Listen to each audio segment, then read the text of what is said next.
at least 8 years in the making. The HyperX Cloud III. Man, what a legendary follow-up to the Cloud II. The box is now smaller, no longer we have legendary comfort, we have signature comfort, new microphone, what seems to be a smaller box in a very similar body to the original. Let's see which one is better. Oh wow, it's right here. So this is the new USB sound card with USB-C. Ooh, the microphone. It's huge! I hope this thing sounds good too. I love me a USB-C to USB-A adapter. Brilliant. Okay, first try-in with the Cloud III. Wow, beautiful comfort, super lightweight design, memory foam cushions that are nice and comfortable, no excessive clamping force auto, no additional ear pads included, just pleather, no velour like on the Cloud II, which is unfortunate, but and I also can hear a little bit of cable noise right away. Let me open this up. Ooh, the cable noise. What is happening? But design-wise, this is unmistakably a Cloud HyperX headset, you know? So immediately there are several improvements on the Cloud III versus the Cloud II.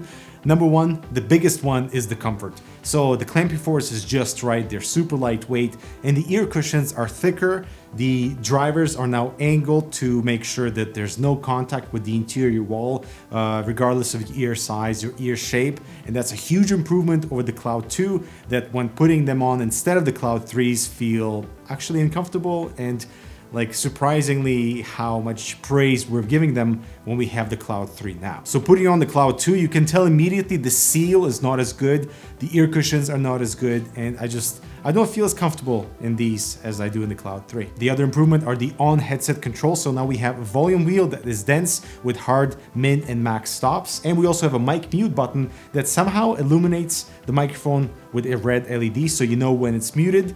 And that wasn't possible in the Cloud II. All the controls were on the USB sound card instead of the headset. And I prefer the Cloud III handling so much more. Now this is the microphone we've all been waiting for 8 years. It's definitely better than the Cloud II, as you'll hear. There's more bass, there's more neutrality, good amount of clarity, but I feel like it's not long enough. And being inside the mouth, it definitely avoids the plosives, but look at how good it sounds when you place it right in front of your mouth. Being right in front of your mouth definitely has more clarity, more pickup, but this is not a realistic way to wear the headset. So being on the side, it's still fine, but I wish that it was slightly longer. And then perhaps the biggest offender here is actually the mute switch. It produces way too loud of a sound when you mute and unmute the microphone. Take a listen. Unmuting it, there's that really unpleasant loud bang that the receiver will hear. Now this is the Cloud II, definitely sounds way worse. It is a little bit more sensitive, that's probably the only positive side of things, but in terms of its sharpness, in terms of compression, it's too nasally, it doesn't sound as natural, and both suffer from picking up cable noise. The Cloud III not as bad as the Cloud II, but still something needs to be done, and there's a lot of cable noise on both headsets coming from the cable. Now this is my go-to reference wired headset for a gaming microphone. I think it sounds awesome on the Epos H6 Pro. Good neutrality, good amount of bass pickup, so let me know which one sounds best to your ears, Cloud III or this guy. And speaking of this guy, let's hear a message from today's video sponsor. Whoa, dude, that was so rich last night. You went to the Ridge? Of course, I had a secret code. What is it? It was Ridge. That's rich, man. That's rich. Wait a second, is that a Ridge? Yep. Didn't have to go anywhere last night. Dude, that's so rich. An evolution in slim towers designed to fit your space for gaming or entertainment, standing tall or laying flat, with powerful fans to scare the heat. A Gen 4 riser cable is included, so you can find your own balance. That's Ridge for you, the talk of the town, rigid below. So I am happy that the microphone quality at least is better, but I feel like they could have done so much more. For example, make the cable removable. They have reinforced the connection to the headset, but it's removable on the Alpha, which is cheaper, so they shouldn't be the competing factor, and it would just make this headset slightly more future-proof. Also, the additional ear pads are not included like they are on the Cloud II. Velour is awesome, especially right now during the summer, and also just giving you generally longer lifespan of the headset because you can swap between pleather and the velour, and they don't fit on the Cloud III like the velour pads on the Cloud II, which is understandable. Like you can make them fit, but it's not uncomfortable wear at all. I'm sure we'll see Wicked Cushions come up with the Cloud 3 alternative, but for now, we're stuck with the leather ones. I am surprised to not see an analog extension included for the 3.5mm cable. So for example, if you don't want to use the included USB sound card, want to go directly into maybe your motherboard or additional sound cards of your choice that are not in your vicinity, so like maybe behind your computer or something, you're gonna have to use your own extension. I have had way too many issues with this USB sound card, it not being detected in my Ingenuity software, so I have to unplug this, replug it, restart the computer, and then it finally shows up. I've used the sound card with the Cloud 3, the Cloud 2, the H6 Pro, my other headphones that are analog, just to see how much it can drive, and sometimes there's just no audio coming through. You plug in a new headset and there's nothing in there. You have to replug this thing for things again to start to work. So ridiculous and stupid. The microphone side tone option does not work with the Cloud 3, which is so bizarre, but it works with Cloud 2. So HyperX, well done with your software development. And so I'm really hoping the audio quality is the saving grace for the Cloud 3, because everything else is kind of underwhelming. So starting with power, the Cloud 3 and 2 are roughly the same, so volume is never an issue. I'm running at 70%, I'm happy there. The advantage with the Cloud 3, however, is the much smoother and pleasant high end, so you can turn up the volume, while the treble on the Cloud 2 is a bit harsher, it's sharper, very unforgiving if you go full blast. But the Cloud 3, that's where we get into issues, because the bass region is very flat, which even for competitive play is kind of boring. So from a pure enjoyment point of view, the voices in Diablo 4, for example, with the Cloud 3 are totally underwhelming, and they shouldn't be because of how well the voice acting is recorded and how good it sounds with that really deep bass and so much weight behind any voice. It seems Elias has turned others to his madness. And that's where the Cloud 2 is surprisingly better, because there's actually something in the bass region.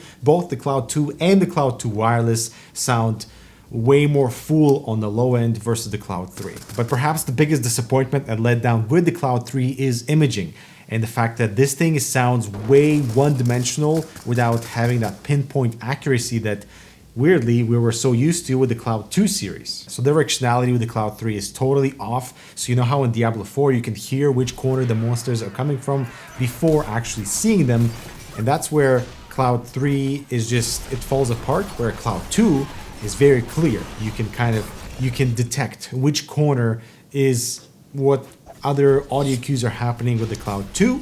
The Cloud 3 does not deliver on the same front. So jumping into ready or not, I was honestly shocked at how bad stereo imaging is with the Cloud 3, because I could not tell where my squad was, where voice lines were coming from. And for this game, having bad audio just kills the whole experience, because using visuals alone means you're not prepared for what's around the corner. And the Cloud 2 gave me better audio awareness in terms of spatial positioning and distancing and left or right cues. Now, Battlefield 1 in hardcore mode is a way better game, because you cannot rely on the minimap for spotting, but when you hear enemy voice lines or someone running below you, it's just such a positive advantage of being prepared for that encounter. And once again, the Cloud 3 gave me no clear positional cues.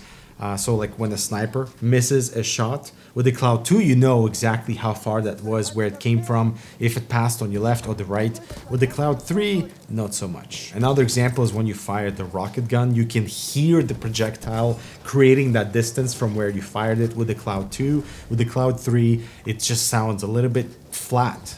Honestly, very disappointing. Really, the only positive thing with the Cloud 3 in terms of audio performance is the smoother high end, much more pleasant treble than the Cloud 2 with the Cloud 2 wireless, but it just totally falls apart when it comes to directionality, spatial awareness, creating a little bit of that stereo imaging and the sound stage, which by the way I thought might be fixed by the spatial toggle in the Ingenuity software, and it does create a slightly bigger environment, giving you definitely a little bit of positionality, but totally killing mid-range resolution in the process, and so totally it's unusable. All that's to say, I feel like HyperX did not do enough to make sure the Cloud 3 holds the same epic stature like the Cloud 2 did. You know, the microphone sounds better, but the arm is not long enough to make sure that there is that proper compression with the audio, because it picks up very nicely, but not when it's on the side of your mouth. Comfort, weight, and ear cushions are all taken care of,